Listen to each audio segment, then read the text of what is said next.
A'udzubillahi minasyaitonirrajim. Bismillahirrahmanirrahim. Assalamualaikum warahmatullahi ta'ala wabarakatuh. Allahumma salli wa sallim ala nabiyyina Muhammad. Alhamdulillah. Satu contoh lagi cikgu akan bincang berkaitan dengan the nth root of a complex number. So let's say for example, question: solve z cube minus 1 equal to 0 and plot the roots in an Argand diagram. Okay. So kita ada z cube minus 1 is equal to 0. So z cube is equal to 1. Okay, z cube is equal to 1. So kita kena represent 1 in a polar form. So 1 in a polar form, so maksudnya, so nilai cos theta kita itu mesti 1 dan sin theta itu kita mesti kosong. So senang untuk kita faham. So cikgu akan lukis a diagram where kita bahagikan ni kepada 4 bahagian, 1, 2, 3, 4. So let's say ini adalah sudut 90 darjah, 180 degrees, and here is 270 degrees, and here is 360 degrees. Tambah juga 90 degrees, 180 degrees, 270 degrees, and 360 degrees. So kita kena lukis graf sin dan graf cos.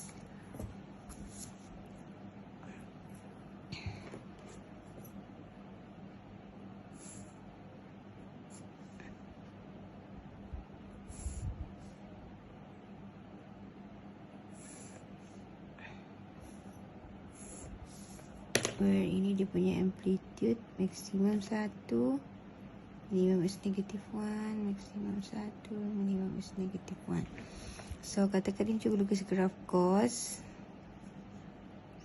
So ini graf cos. Cikgu sambung titik dia. Ini adalah graf cos. So ini adalah y equal to cos theta. Kalau graf sin, sin kosong kosong, sin 90 1, 120, negatif 1, kosong. So kita sambung. Kita dapat graf. Ini adalah y equal to. So based on our observation, cos kosong is equal to 1, sin kosong is equal to kosong. Okay, kita perhati cos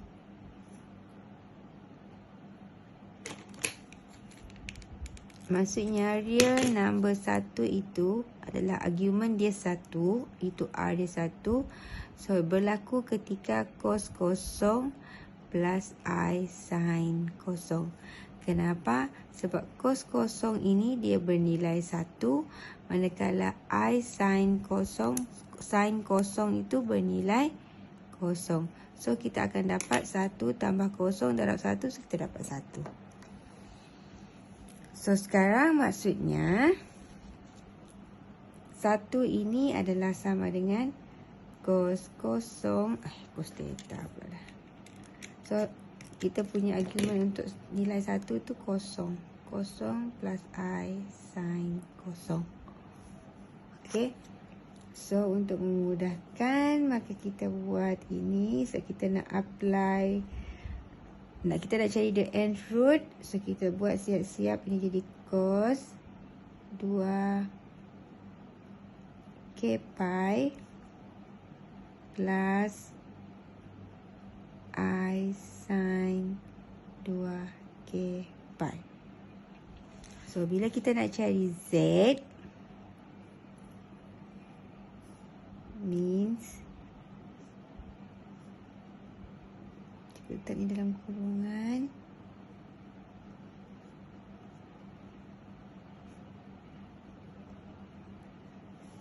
So nak hilangkan kuasa ni, kita keep root both side of equation. Nampak?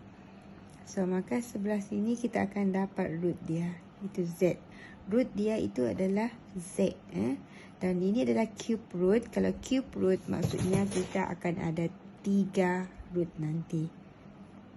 Itu. Dan di sini kita boleh apply De Moivre theorem, iaitu kita darab masuk.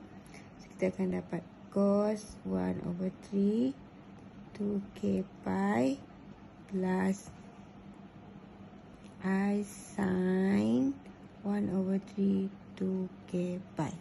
Okey, cikgu kotakkan ini kerana inilah formula yang kita akan guna untuk mencari root nanti. Untuk panduan where k adalah bermula dengan 0, 1 dan 2. So kita ada 3 root, so k kita akan ada 3. 1, k bermula 0, 1 dan 2. Okey, k itu bergantung kepada n kita. Dan dia stop sehingga n-1. So n kita 3, so n-1 2. So dia stop hingga 2 lah. So kita akan guna formula ni untuk mencari root. Okey, first root kita adalah berlaku when k is equal to 0. So root yang pertama adalah sama dengan, so kita masukkan 0 kat sini, so kita akan dapat cos 0 plus I sin 0. So berdasarkan diagram cikgu ni, kamu boleh nampak kalau cos 0 nilai dia 1, kalau sin 0 nilai dia 0. So root kita yang pertama adalah sama dengan 1. So then kita cari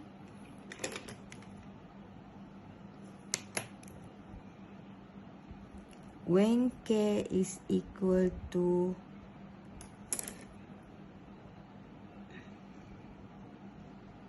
jimat ruang. When k is equal to 1, apa yang berlaku? So root kita yang kedua, when k is equal to 1. So 2 darab 1, 2 darab pi, so bahagi 3. So kita akan dapat cos 2 pi over 3 plus I sin 2 pi over 3. Okay, so 2 pi over 3. Cikgu nak lukis kat mana ni?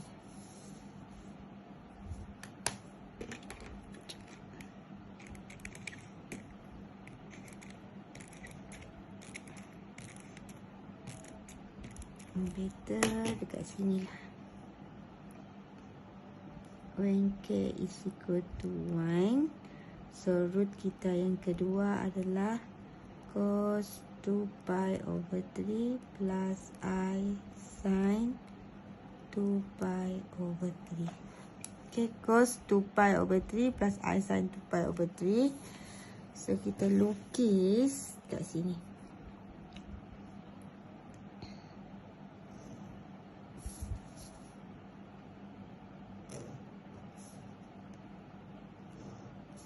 Ni kita punya real axis, imaginary axis.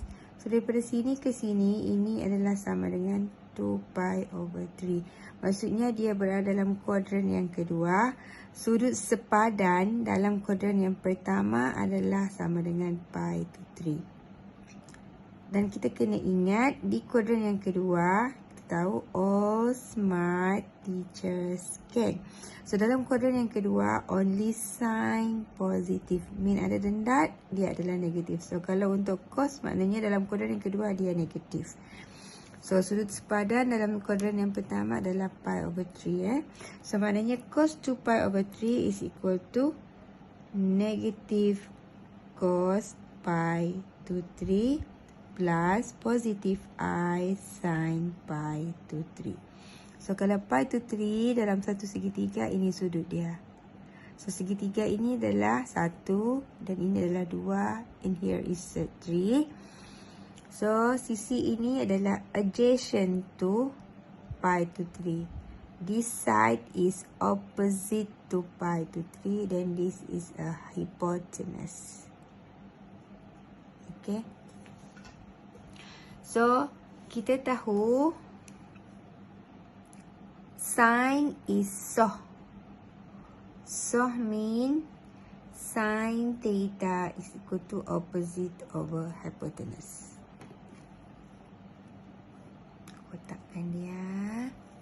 Manakala cah, cara kita nak ingat, cah is cos theta is equal to adjacent over hypotenuse. Adjacent side to hypotenuse side. Okey, kita lihat.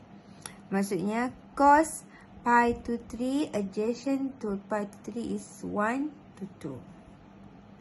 So negative 1 to 2. So sin pi to 3 opposite over hypotenuse mean plus I set 3 to 2. So ini adalah kita punya second root kita. So sekarang kita punya third root adalah when k is equal to 2.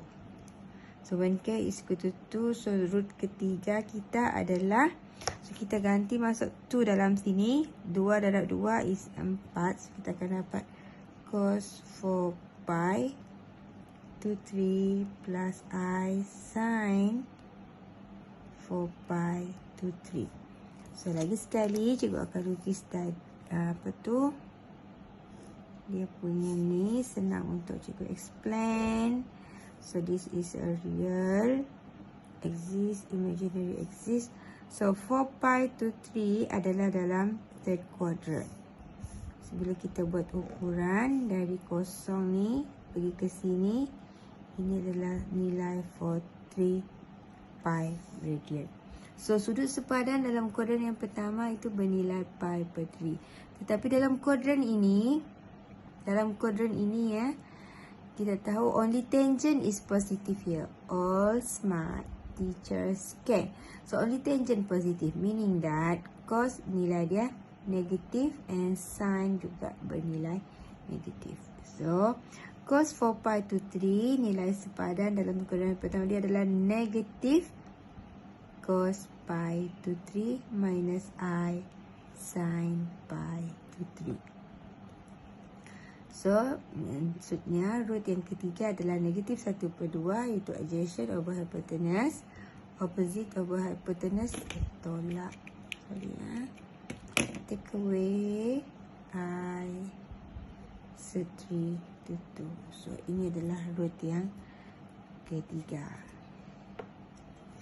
So, solve and plot. Solve, kita solve. Terus, kita tulis jawapan final kita. Z, root yang pertama. Root yang kedua adalah negative 1 to 2 plus I set 3 to 2. Dan root kita yang ketiga adalah negative 1 to 2. Tolak I set 3 to 2. So, kita kena lukis dia dalam Argand diagram. So, kita nampak dia dekat sini. Dekat sini.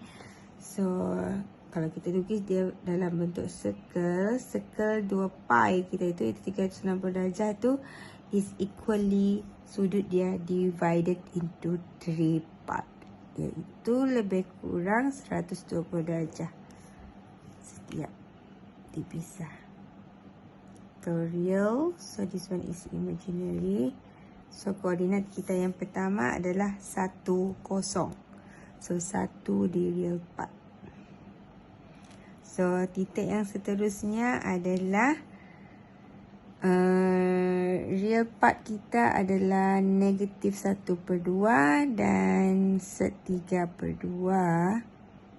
So andaikan dia lebih kurang macam ni lah.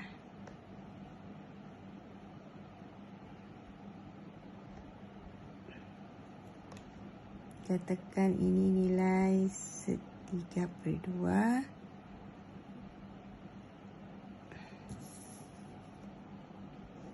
So ini yang pertama. So ini yang kedua. Dan yang seterusnya adalah negatif 1/2. 1/3. So lebih kurang lah negatif 1/3.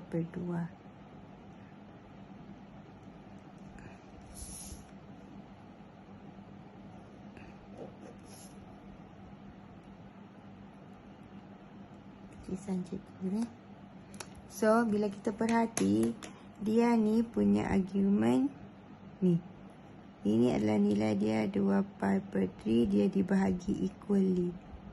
2π/3 dan ini adalah 2π/3. Sudut itu dibahagi dengan nilai π/3. So kita dapat kat sini kan 2/π/3. So consecutive root kita tambah dan akhirnya kita dapat root ni. Okay. So titik ini adalah titik 10. So this one is equal to negative 1 to 2, set 3 to 2. So ini adalah titik negative 1 to 2, negative set 3 to 2. Okay. Moga bermanfaat. InsyaAllah, Masya Allah, Tabarakallah, Alhamdulillah. Dan moga difahami dengan baik. InsyaAllah.